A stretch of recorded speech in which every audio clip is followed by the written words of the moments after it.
Glórias a Deus, bendito seja o nome de nosso Senhor e Salvador Jesus Cristo.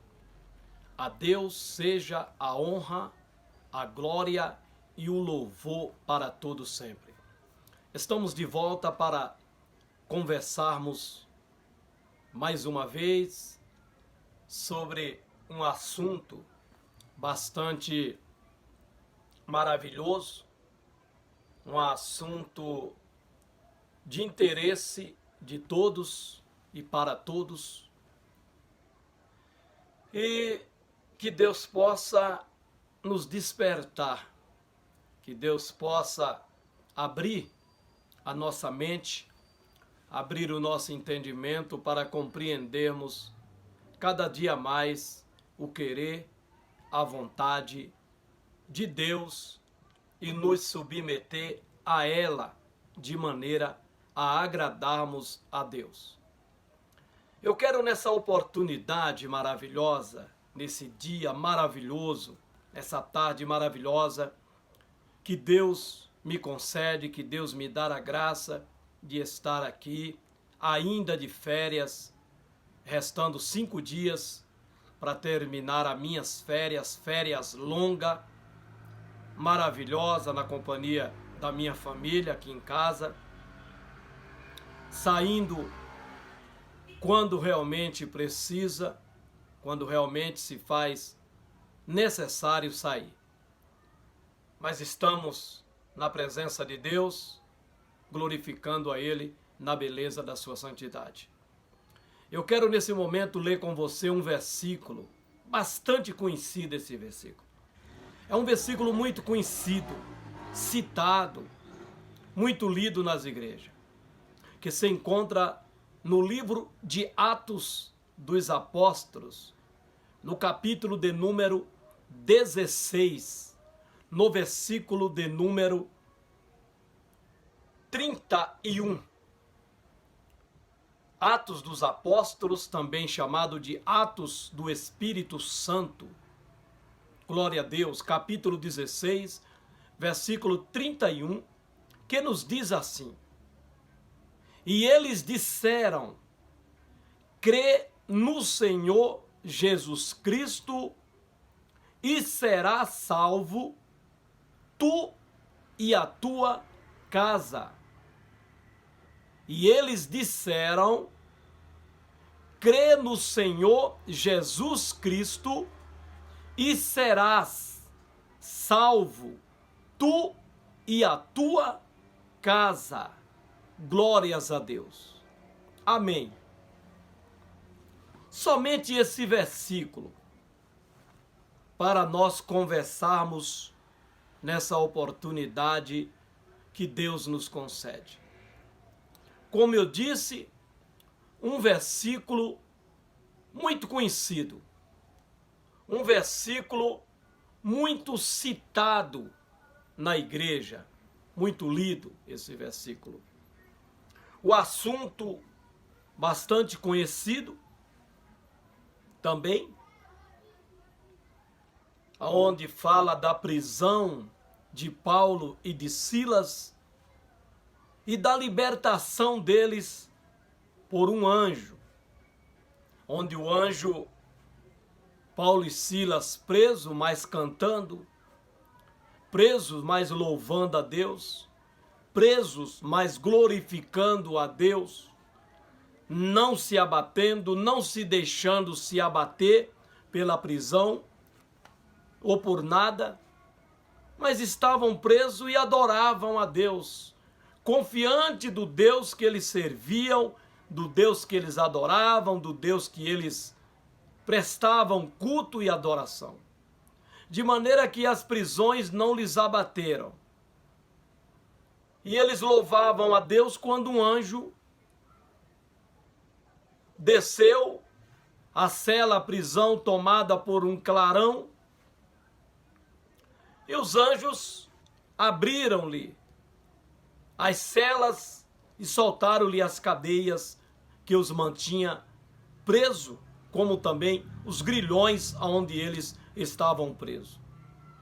uma libertação de uma forma sobrenatural, poderosa, onde mais uma vez Deus mostra que os anjos dele estão a serviço realmente daqueles que hão de herdar a salvação, como escreveu bem o autor aos Hebreus, lá na sua carta aos Hebreus, lá no capítulo de número 1, no versículo de número 14, onde fala sobre a missão dos anjos na terra, o papel fundamental dos anjos na terra, e onde a Bíblia diz que eles são espíritos ministradores enviados a serviço daqueles que hão de herdar a salvação.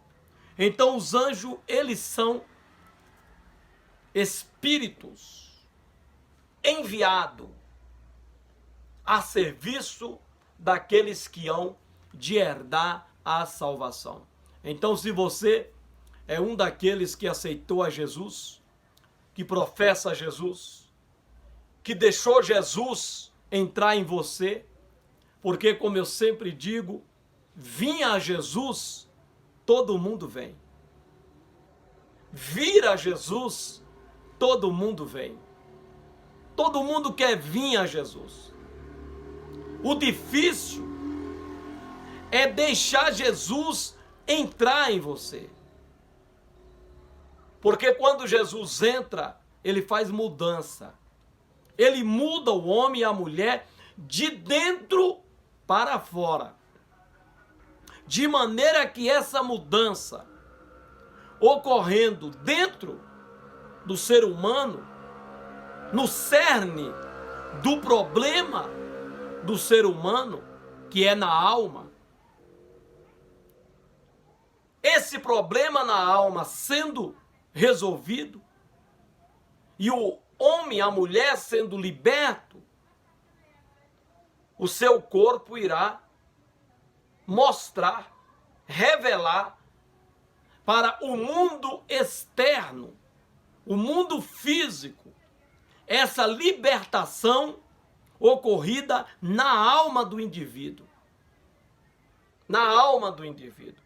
Pois o problema do indivíduo, o problema do ser humano, não está no corpo, não está no espírito, está na alma, onde está a sede das emoções, dos desejos, dos prazeres e da vontade humana.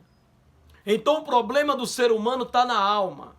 Então quando ele vem a Jesus e recebe a Jesus no seu coração, Jesus entra, faz nele morada e muda, transforma esse ser humano, de maneira que para se ver essa mudança, essa transformação que Jesus fez lá na alma, lá no interior do ser humano, é através do corpo. O corpo através do qual nós temos contato com o mundo físico, com o mundo visível, ele mostra através das atitudes, através das ações, através agora do modo de vida novo, do modo de vida diferente, do modo de vida a serviço do reino de Deus. Então, essa mudança ela é vista pelas pessoas que antes conhecia esse homem, conhecia essa mulher, conhecia o seu modo de vida.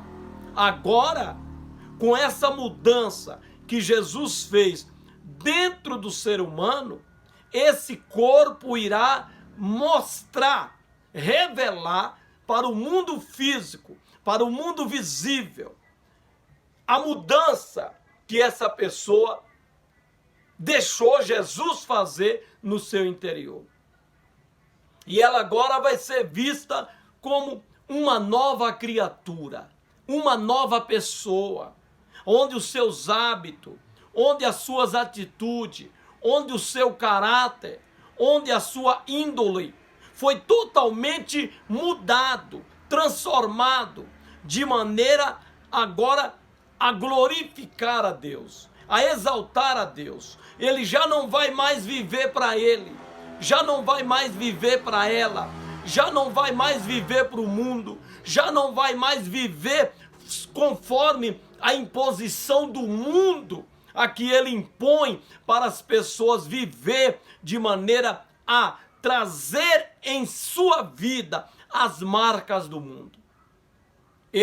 Ela agora vão trazer em seu corpo as marcas de Cristo, as marcas da igreja, as marcas da palavra santa de Deus. Se isso não aconteceu, é porque Jesus nunca entrou em você. Se você continua vivendo a vida velha, a vida do mundo, a vida igual àqueles que você conhece, igual àqueles seus amigos, se você continua vivendo a vida deles, a mesma vida que eles vivem, é porque Jesus nunca entrou em você. Você até que veio a Jesus. Você veio ao templo. Você veio à igreja. Mas você não faz parte da igreja. Porque Jesus não entrou em você. Você não deixou Jesus entrar em você. Olha o que diz lá no Evangelho de Jesus, segundo escreveu João. No capítulo 15, no versículo 7. Se vós estiver em mim, e as minhas palavras estiver em vós, pedirei tudo o que quiserdes e vos será feito. Mas veja a condição. Você primeiramente está em Jesus, vir a Jesus. Isso é fácil. Todo mundo quer vir a Jesus. Quem não quer vir a Jesus? Aquela multidão, quase 5.000, que acompanhava Jesus, que vieram a Jesus. Por onde Jesus passava, as pessoas vinham a ele e o seguia, o acompanhava, comia, bebia às custas de Jesus. Jesus provia tudo, saúde, a cura das enfermidades, supria as necessidades. E enquanto mais gente vinha a Jesus. E Jesus não lança ninguém fora. Jesus não faz acepção de pessoas. Todo mundo é chamado, é convidado a vir a Jesus. E as pessoas vêm, mas não o recebem. Não o recebe. Porque receber a Jesus é aceitar as palavras de Jesus na vida. É aceitar a doutrina. É aceitar os mandamentos de Jesus. É aceitar as ordenanças de Jesus na Bíblia. As pessoas vêm a Jesus. Quando você pergunta quem quer Jesus, as pessoas querem. Quem não quer Jesus? Esse Deus maravilhoso, soberano, poderoso. Todo mundo quer Jesus. Mas não o aceita. Não o recebe em si. Não o recebe na sua vida. Porque Jesus é mudança. Jesus é transformação. Jesus é regeneração. Jesus é vida nova. Jesus é novidade de vida. Jesus, quando ele entra na pessoa, uma vez que a pessoa o recebe, pois ele está à porta e bate. Ele não arrebenta para entrar. Ele não entra sem ser recebido. Mas ele bate. Se você ouvir a voz de Jesus e abrir a porta e o receber, ele entra. Há pessoas que eles até ouvem a Jesus. Há pessoas que ele até abre a porta, mas ele não recebe Jesus. Sabe quando você chega na casa de alguém e você toca a campainha, ou você bate na porta, ou você bate palma à porta dessa pessoa? Ele ouve, primeiramente, que alguém tocou a campainha, que alguém bateu na porta, que alguém bateu palma à porta da sua casa. Ele ouve. Esse é o primeiro passo, ouvir. Ouvindo. Tem pessoas que hoje tem um olho mágico na porta. A pessoa olha, se ela não conhecer, ela às vezes nem abre a porta. Finge que não ouviu, continua dentro de casa. Se for vendedor, então, aí é que não abre. Mas ela ouviu que alguém estava à porta da sua casa.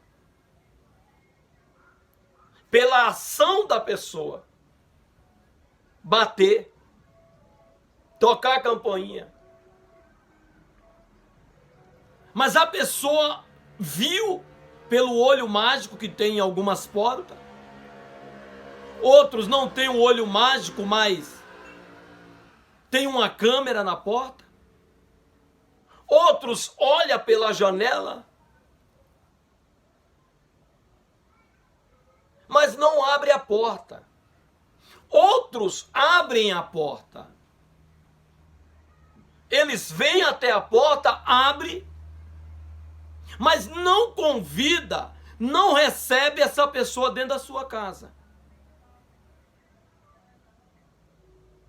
Às vezes, a pessoa não conhece a pessoa, lógico.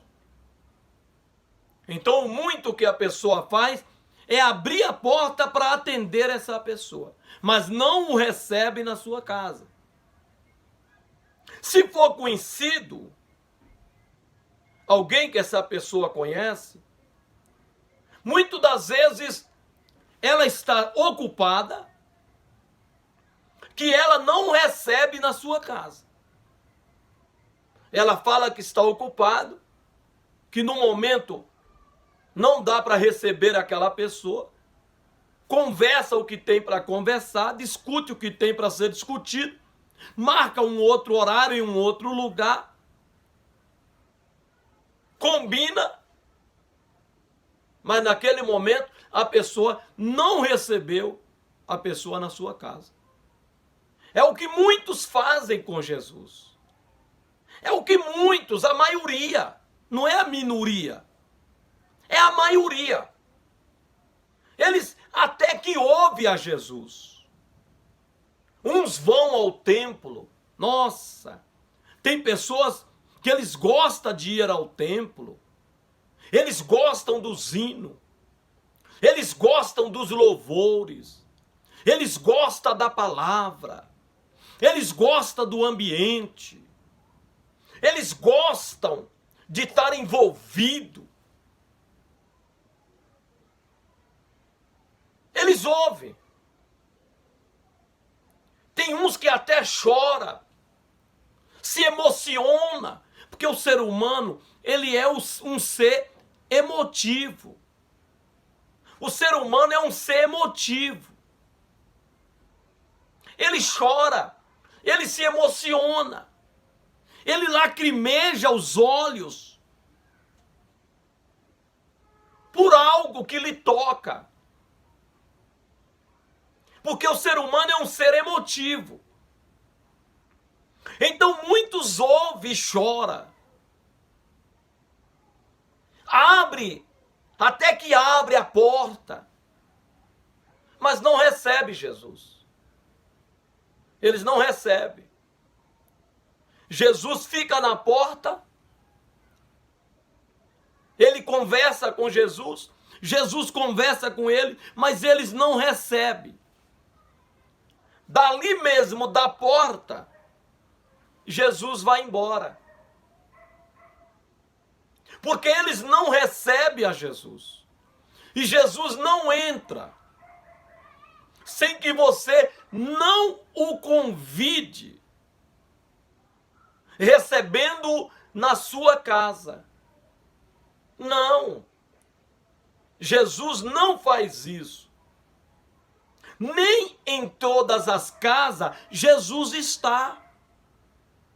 Não, irmão.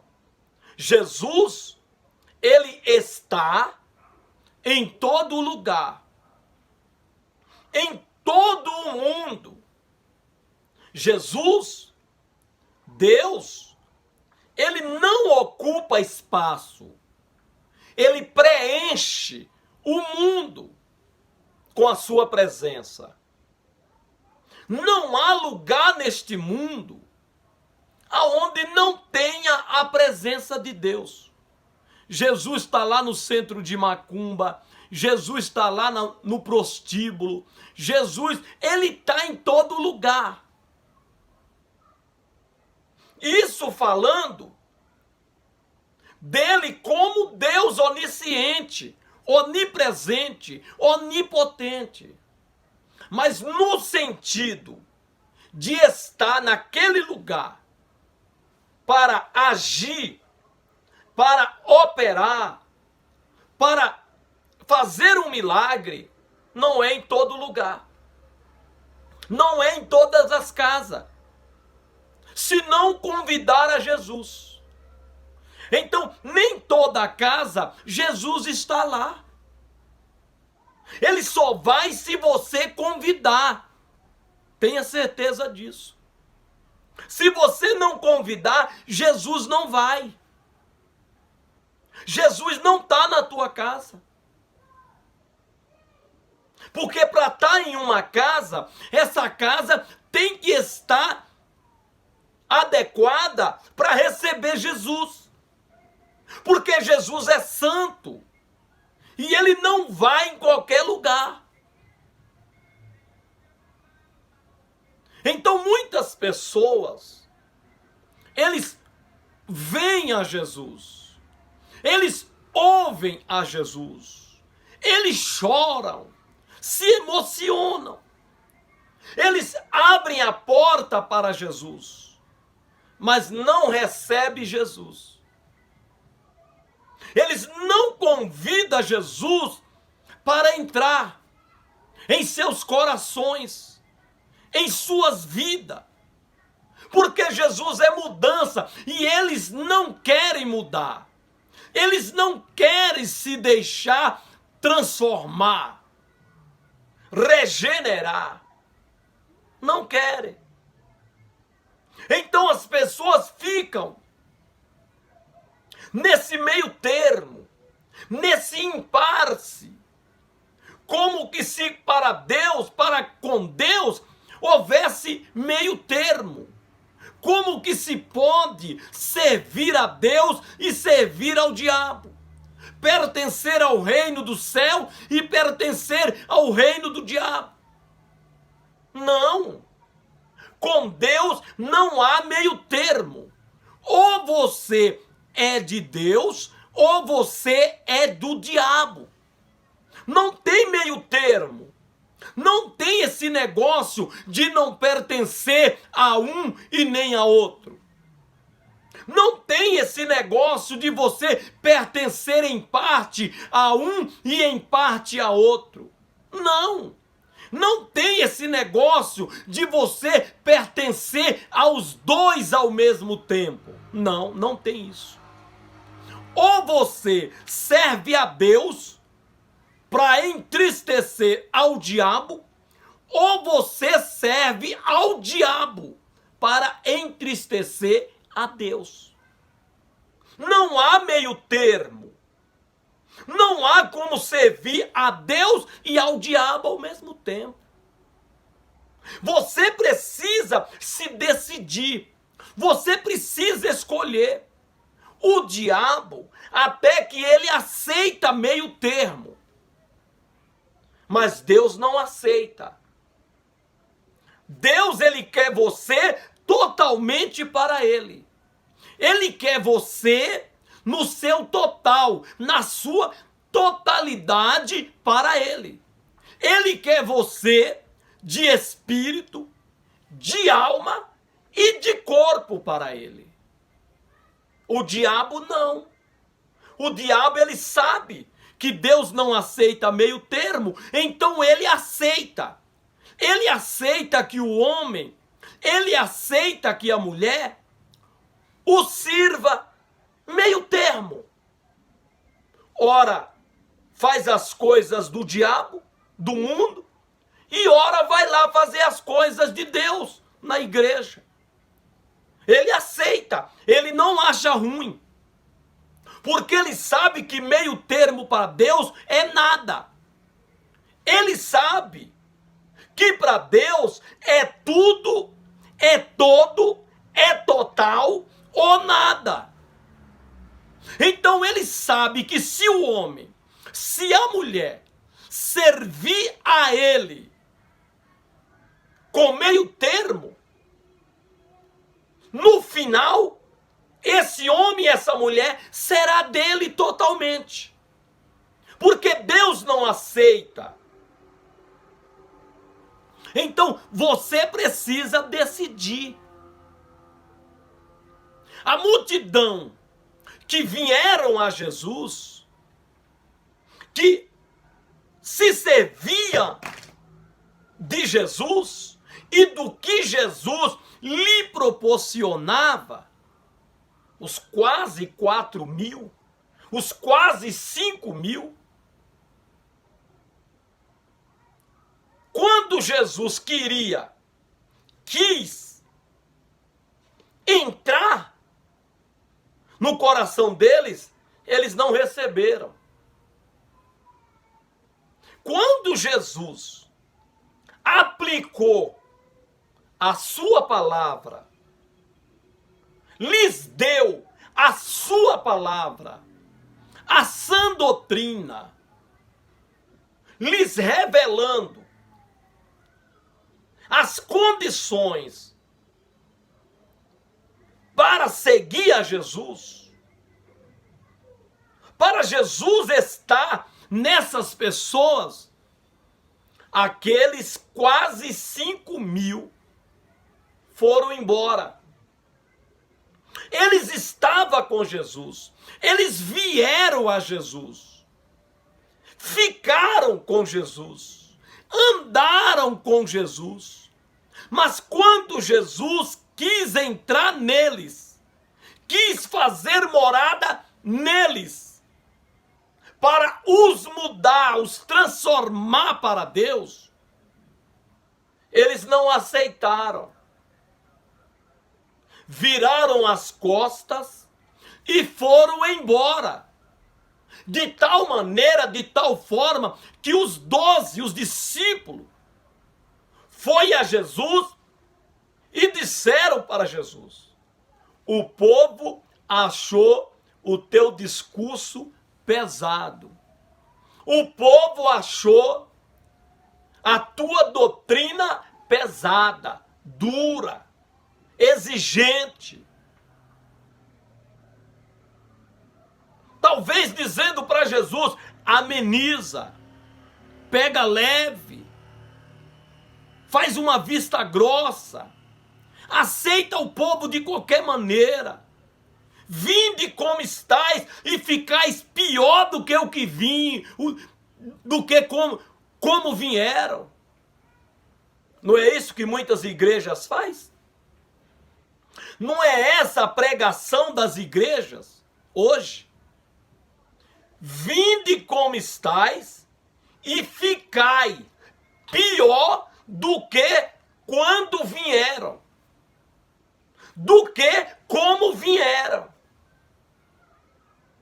Interessado no dinheiro, na contribuição que esse homem ou que essa mulher possa contribuir dentro da igreja, sem se preocupar em nenhuma hipótese com o bem-estar espiritual. O bem físico vai bem? O lado físico, o lado material vai bem? Amém. Você está contribuindo com suas finanças? Amém. Quanto ao lado espiritual, fazemos vista grossa. Fingimos que não vimos. Fingimos que não ouvimos. Fingimos que tudo está bem. É isso que as igrejas de hoje pregam. Então talvez os discípulos quis falar para Jesus: pega leve, dá uma amenizada. A tua doutrina está muito dura, está muito pesada. Tu está exigindo que o povo deixe costume, eles deixem práticas que eles gostam, que eles não querem deixar, que eles precisam delas para viver nesse mundo. E tu está exigindo que eles deixem. Eles não vão deixar e vai acabar perdendo essas pessoas. Talvez os discípulos quiseram dizer isso para Jesus. Talvez eles quiseram impor isso, essas condições para Jesus, quando foram a Jesus falar que o povo tinha achado a doutrina de Jesus muito dura.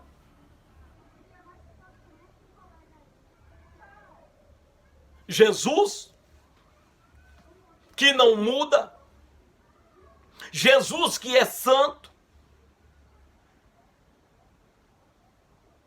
ele disse para os 12,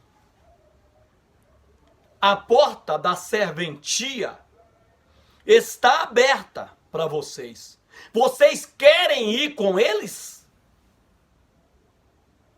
Agora, pedir para Jesus aceitar o mundão, o mundanismo, práticas mundanas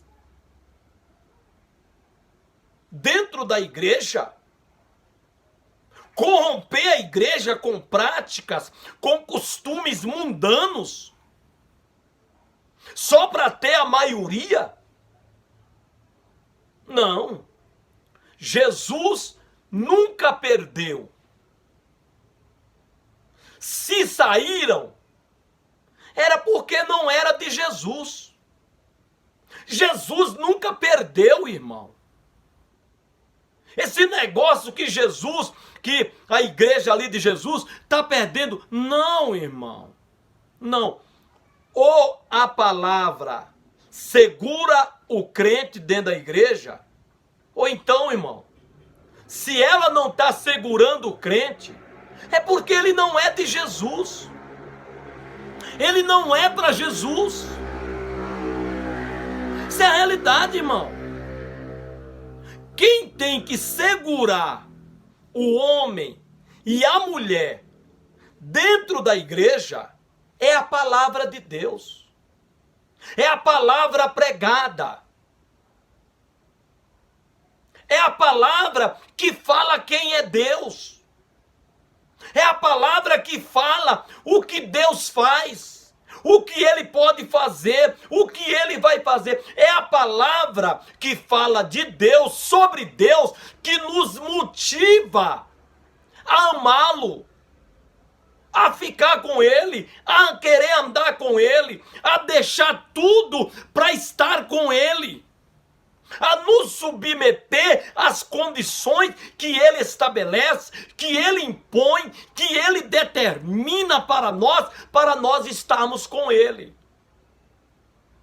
Se não for a palavra que mantém esse homem, que mantém essa mulher dentro da igreja, em Cristo, mas se faz necessário trazer as práticas mundanas, trazer costumes mundanos para dentro da igreja, essa igreja não é de Jesus.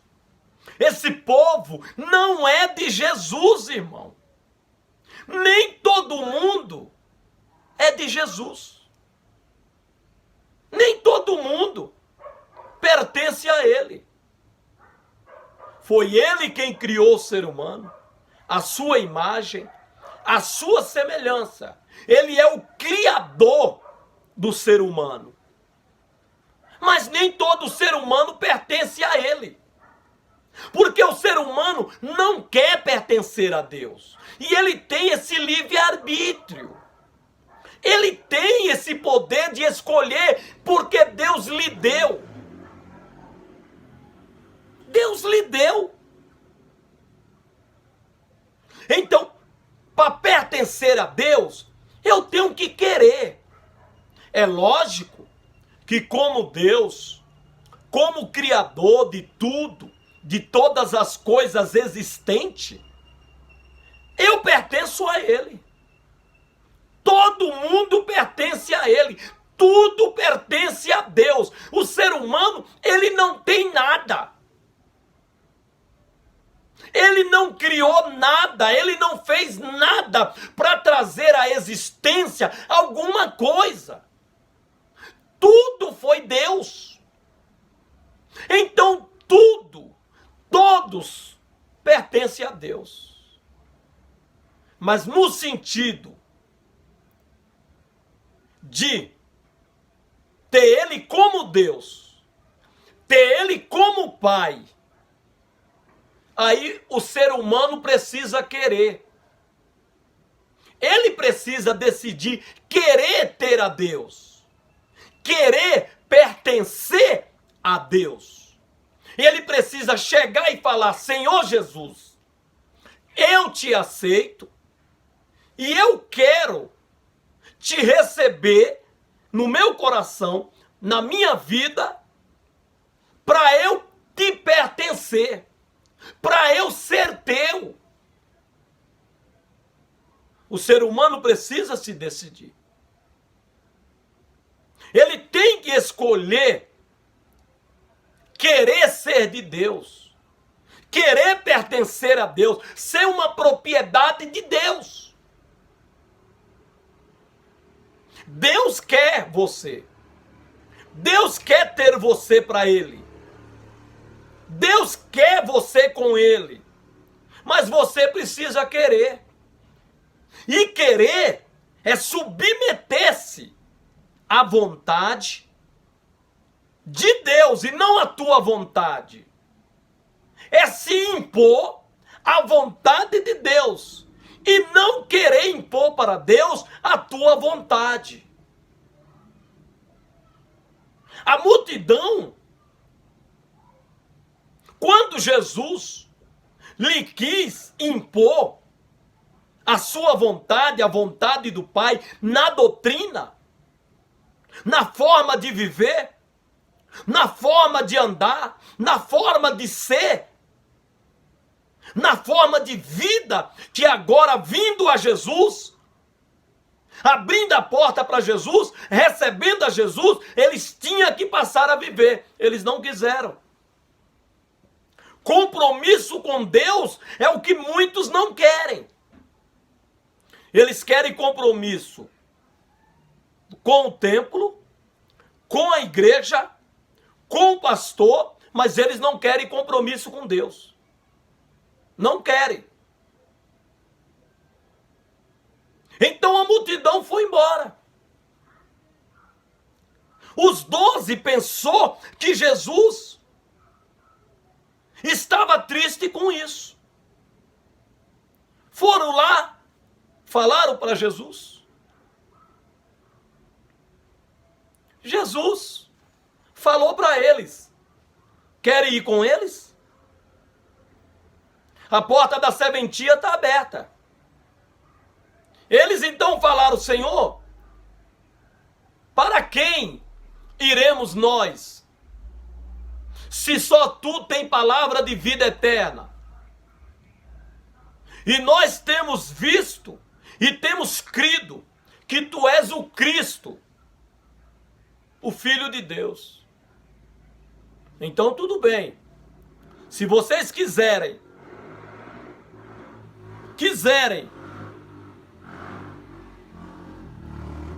ficar comigo, vocês têm que me receber.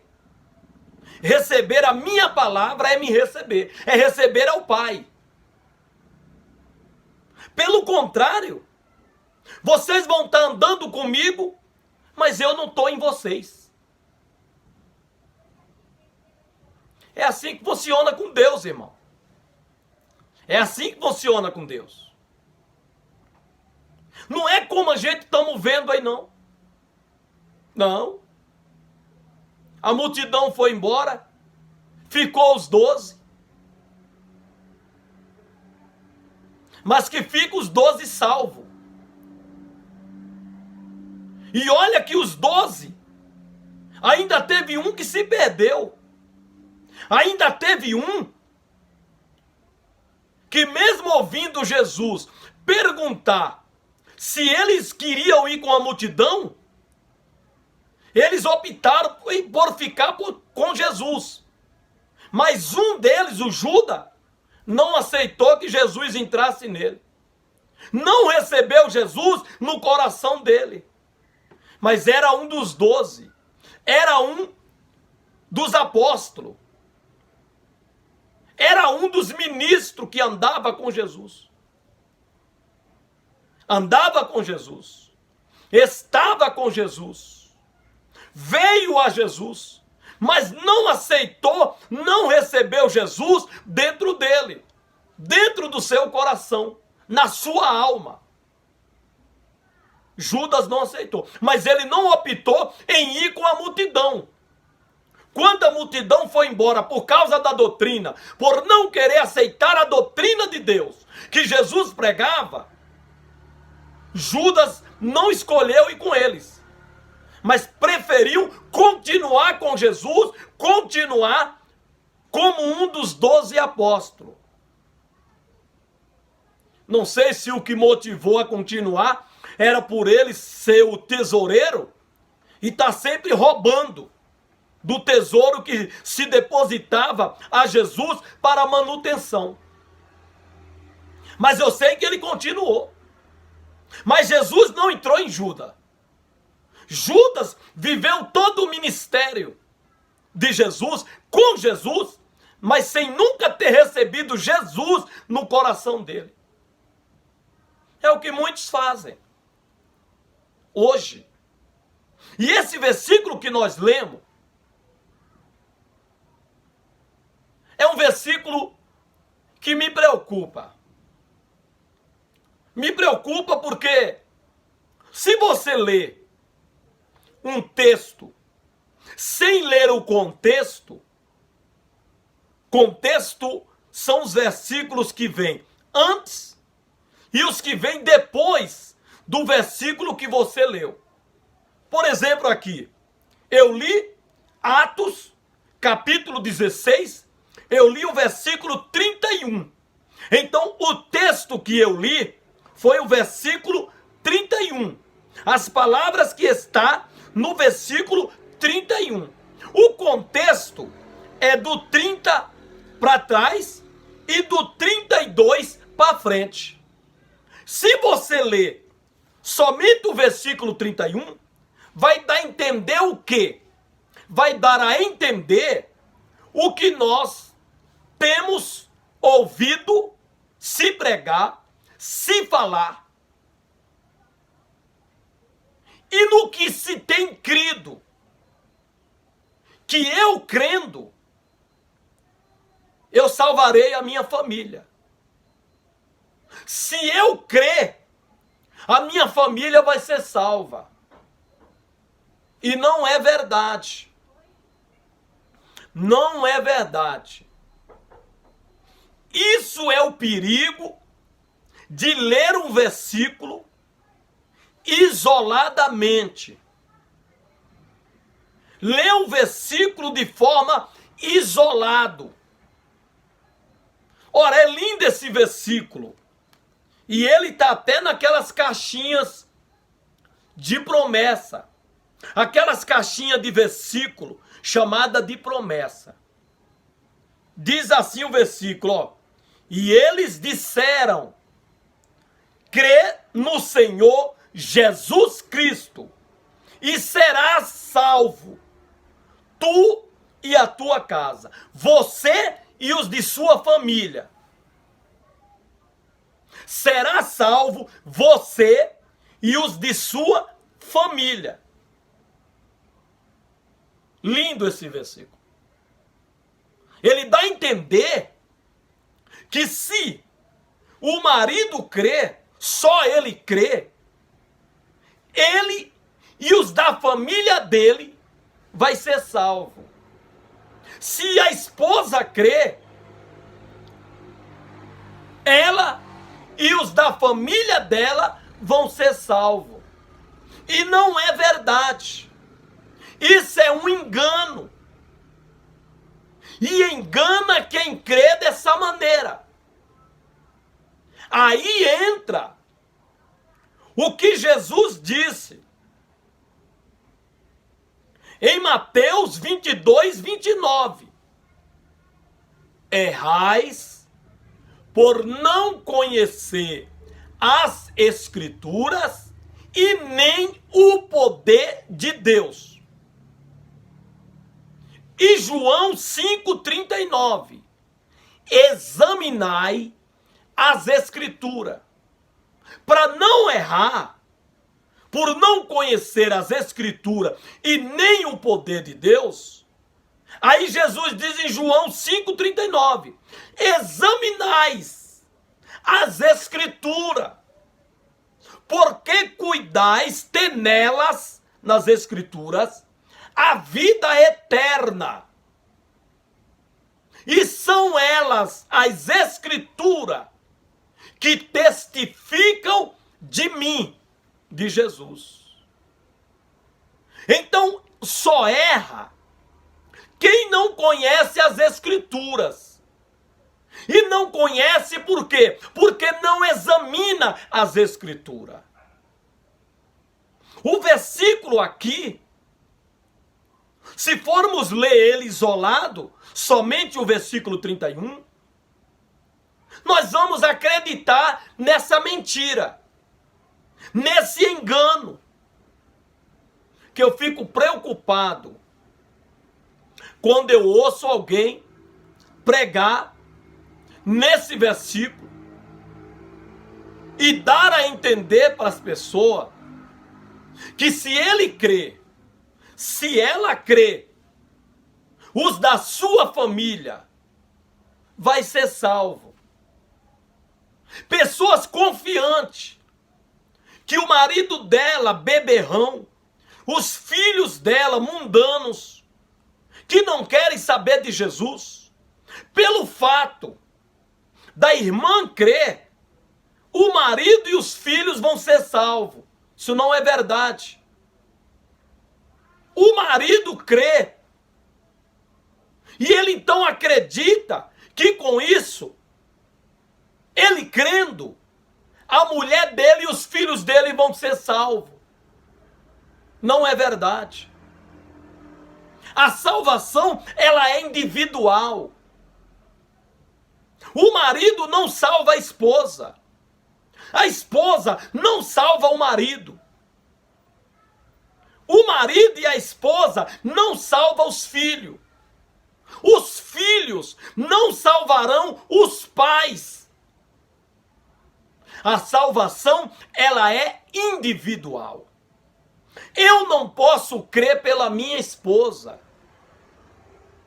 Eu não posso crer pela minha filha. Nem elas por mim.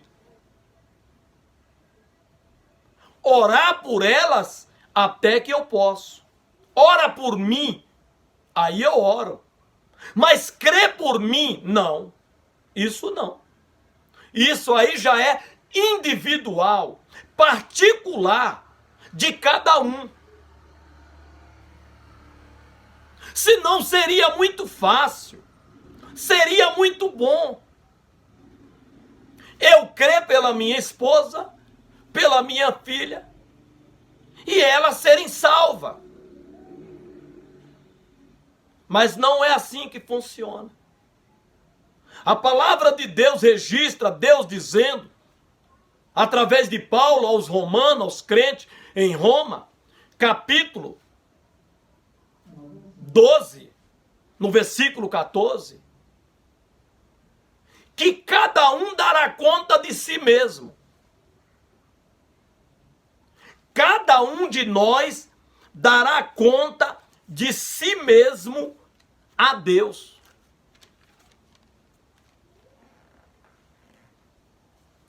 Cada um de nós dará conta de si mesmo. 14, 12. Eu falei 12, 14. É 14, 12 aos romanos. De maneira que cada um de nós dará conta de si mesmo a Deus. Romanos 14, 12. Eu não vou dar conta da minha esposa. Eu não vou dar conta da minha filha. Elas não vão dar conta de mim, do que eu fiz. Eu darei conta de mim mesmo, dos meus feitos a Deus. Porque Deus pedirá conta de tudo o que se fez nesta vida. Com exceção daquilo que você se arrependeu. Mas eu não posso dar conta pela minha família. Cada um dará conta de si mesmo a Deus. A salvação, ela é individual. É algo particular de cada um. Podemos até ajudar uns aos outros a caminhar. Mas a salvar é cada um individual. No Salmo 49,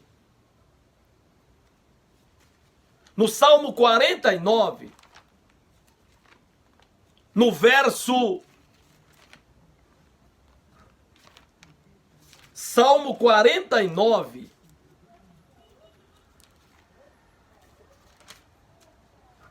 no verso 7, diz assim: nenhum deles, de modo algum, pode remir a seu irmão ou dar a Deus o resgate dele.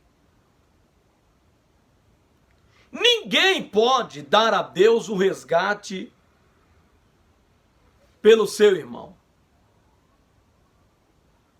Nossos recursos se esgotariam bem antes de começar a pagar os resgates do nosso irmão a Deus. Somente Jesus pagou.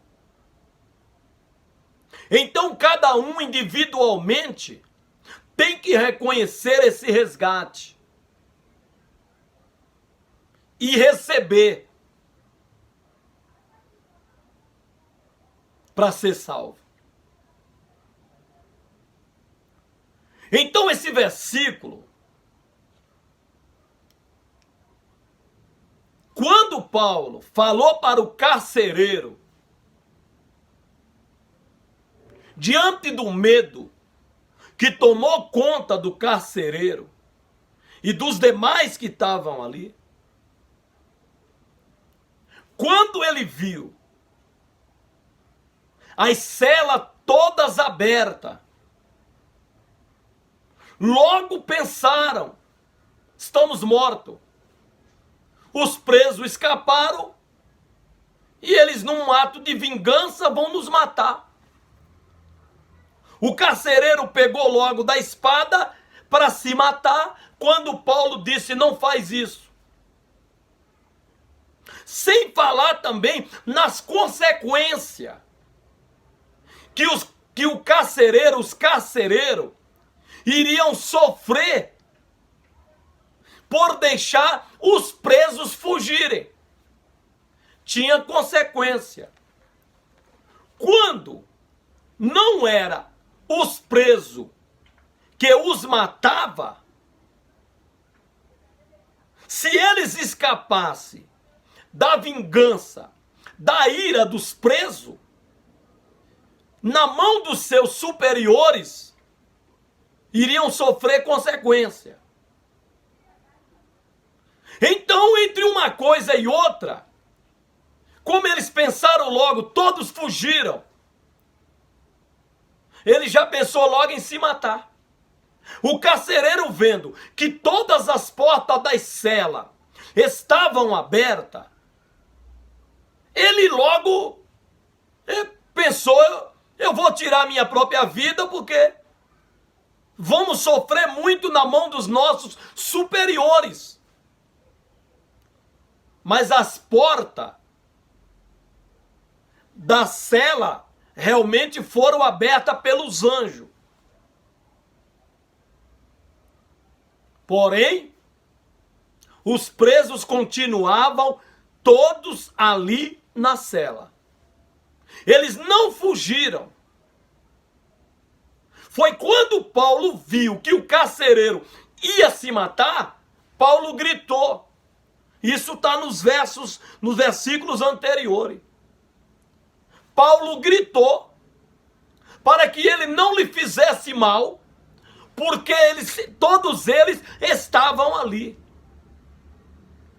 Foi então que, diante do milagre, diante do que o carcereiro presenciou, toda a cela aberta,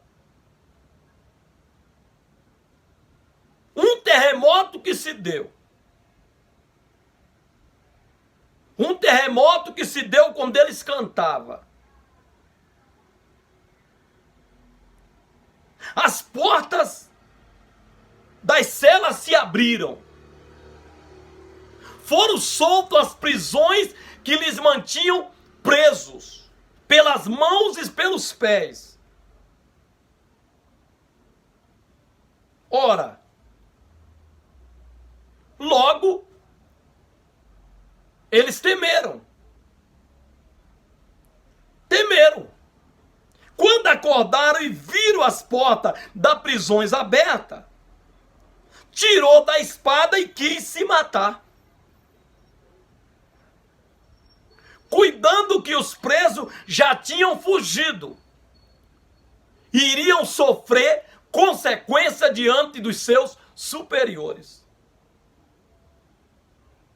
Foi quando Paulo gritou com grande voz: não te faça nenhum mal, que todos aqui estão.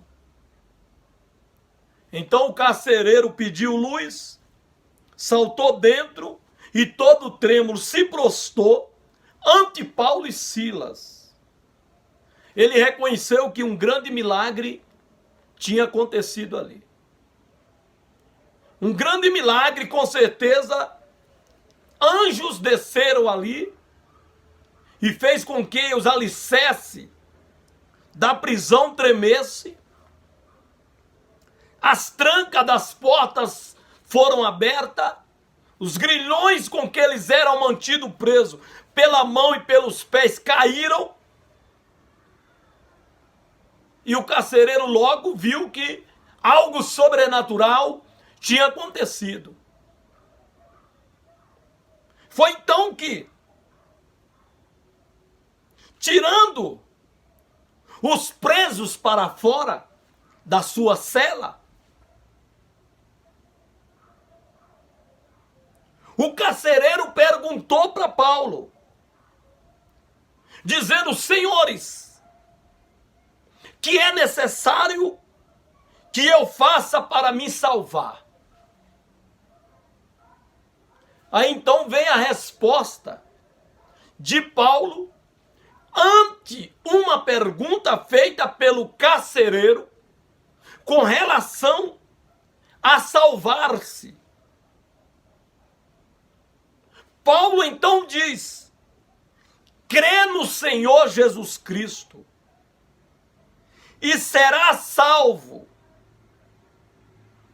E serás salvo, tu e a tua casa. Aí, continuando os versículos a seguir, é que nós vamos ver a condição em que o carcereiro se submeteu e submeteu a sua família, os da sua casa, para que tanto o carcereiro quanto a casa dele fosse salva. Olha o que diz os versículos a seguir. 32. Depois de ouvir Paulo dizer, para ele crer no Senhor Jesus Cristo, e serás salvo. E serás salvo, tu e a tua casa. Versículo 32. E lhe pregavam a palavra do Senhor. E a todos os que estavam em sua casa. E tomando-os ele, tomou os presos, o carcereiro tomou os presos consigo naquela noite, na mesma hora daquela noite,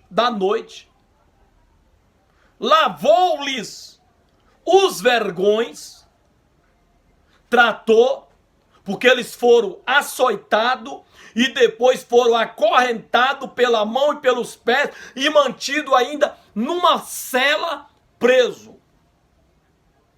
O carcereiro lavou os vergões que a chibatada causaram, as feridas que foram causadas pelo o chicote, com que eles foram fustigados, castigados. E logo foi batizado.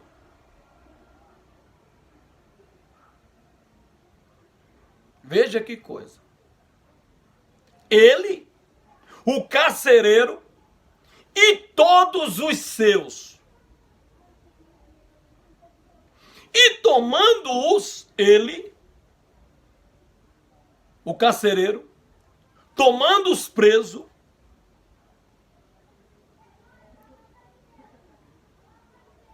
olha que coisa,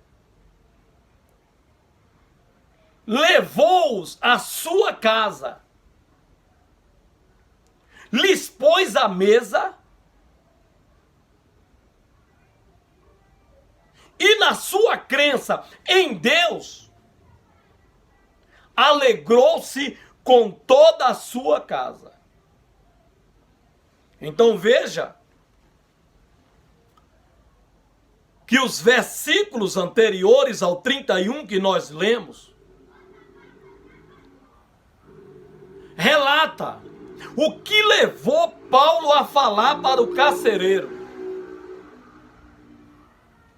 E os que estavam ali presentes com ele, que se ele cresce em Jesus Cristo, seria salvo ele, o carcereiro, e os de sua casa, os da sua família. Aí o versículo 32 a seguir que nós lemos, mostra o que eles fizeram para a família dele ser salva. Não foi simplesmente o carcereiro crer que ele salvaria tanto a ele como o da sua família. Não. A família dele também precisou crer.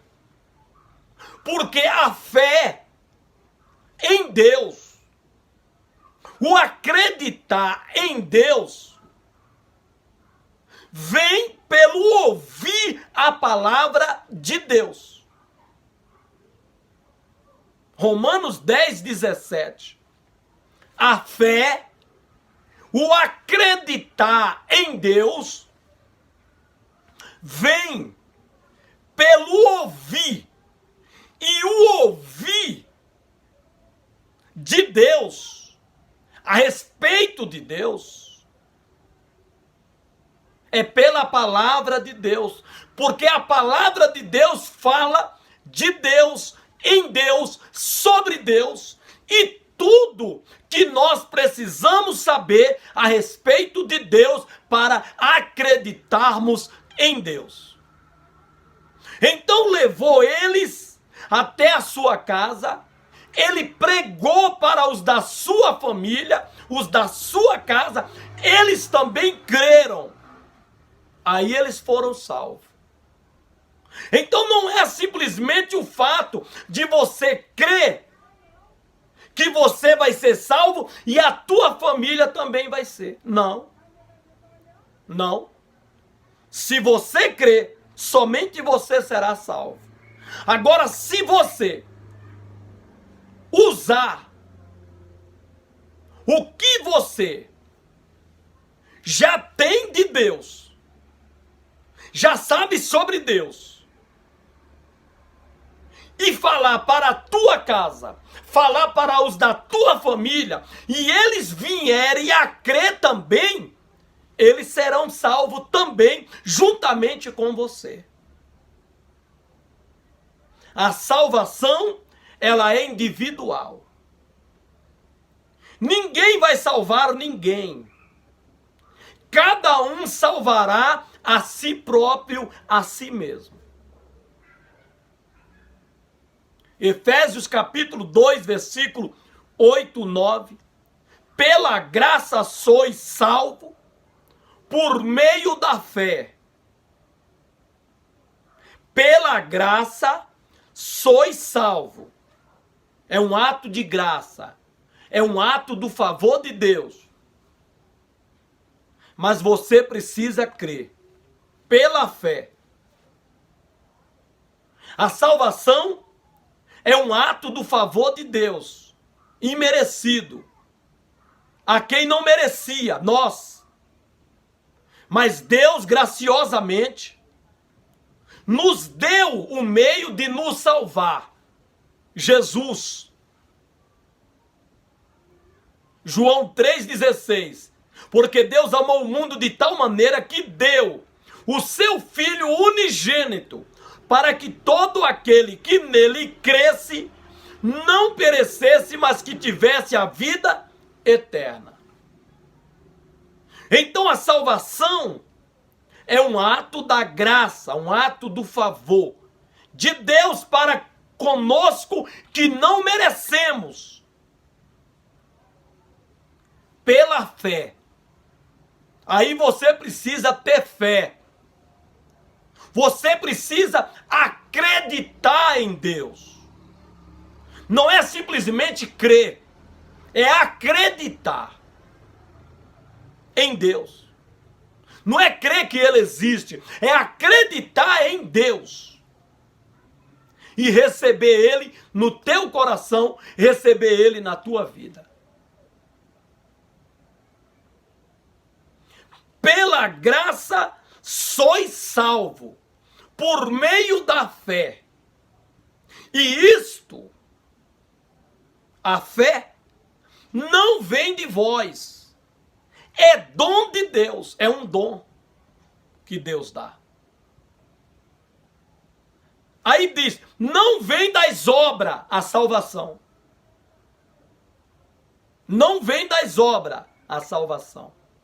Para que ninguém se glorie em si mesmo de ter salvado a si próprio, a si mesmo. Mas é um dom de Deus. É um presente que Deus nos dá, que Ele nos oferece. Receba em nome de Jesus.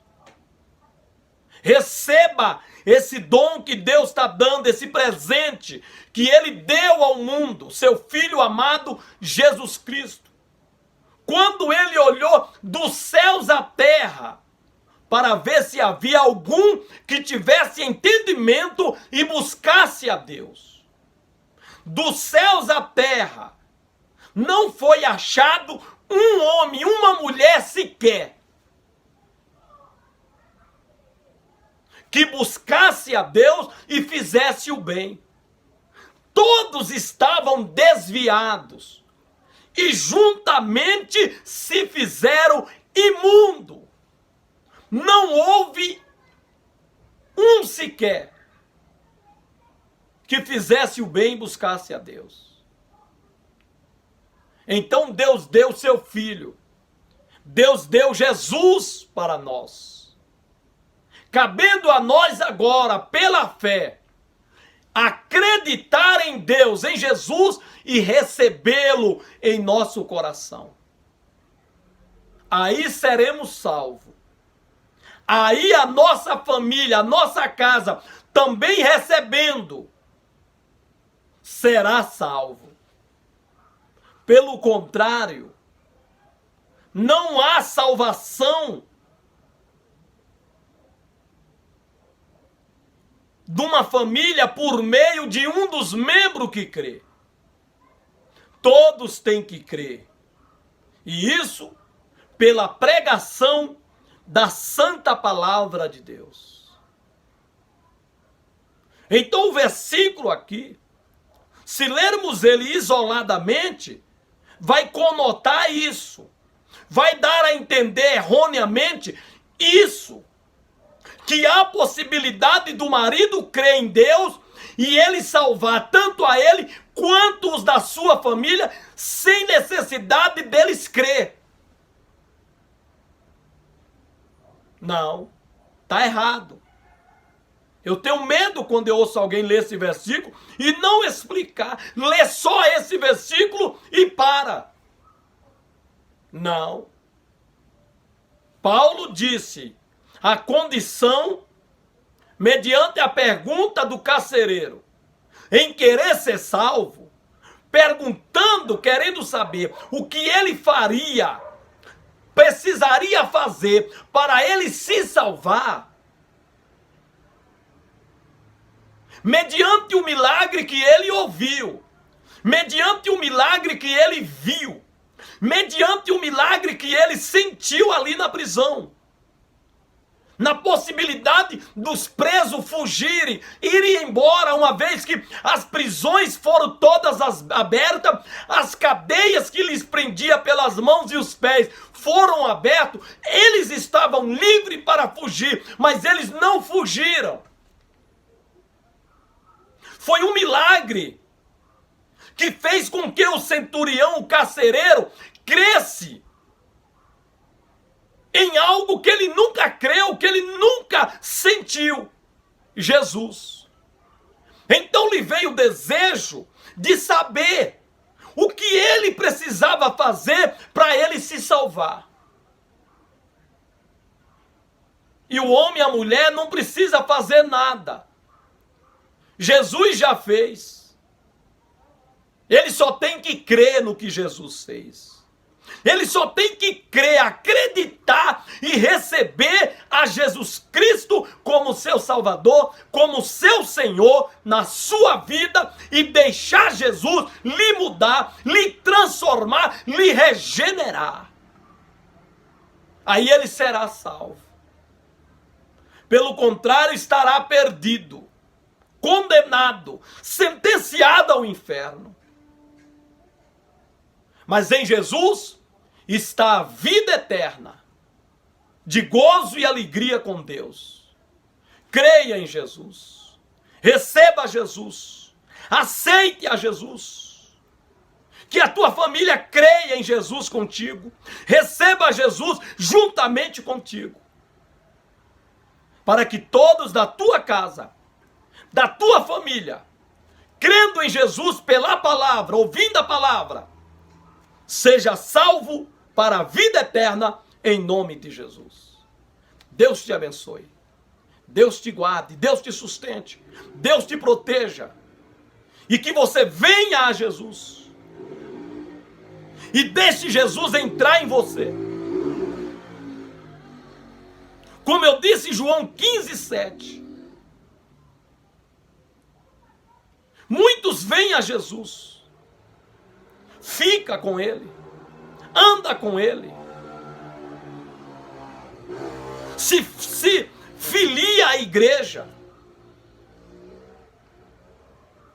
Mas nunca deixa Jesus entrar nele ou nela. Eles não recebem a Jesus dentro do coração, dentro da sua alma. Por isso que não há mudança. Não há diferença entre o mundo e entre ele ou entre ela. A mesma semelhança no seu exterior. Porque o interior não foi liberto, porque Jesus não entrou, porque ele não recebeu Jesus dentro dele, dentro dela, para fazer a mudança, a transformação. Se vós estiverdes em mim, e as minhas palavras estiverdes em vós, olha aí a reciprocidade. Você vem a Jesus, aí você o recebe e ele entra em você e muda a tua vida radicalmente, totalmente, para a glória e louvor de Deus. Se isso não aconteceu, é porque simplesmente você está em Jesus, com Jesus, mas você nunca recebeu Jesus em você, com você, dentro de você, para ele fazer em você morada e mudar a tua vida. Receba Jesus. Não só venha a ele, não só fique com ele, mas o receba em você, em seu coração, e deixa ele te mudar, te transformar, para as pessoas, o mundo ver que você é uma nova criatura, que você vive uma nova vida, cotidianamente, em novidade de vida, é sempre estar andando e vivendo numa vida nova em Cristo, em Jesus, diferente da vida desse mundo, dessa sociedade pecaminosa. Deus te abençoe, Deus te guarde, em nome de Jesus, agora e sempre. Amém, Jesus. Amém, Jesus.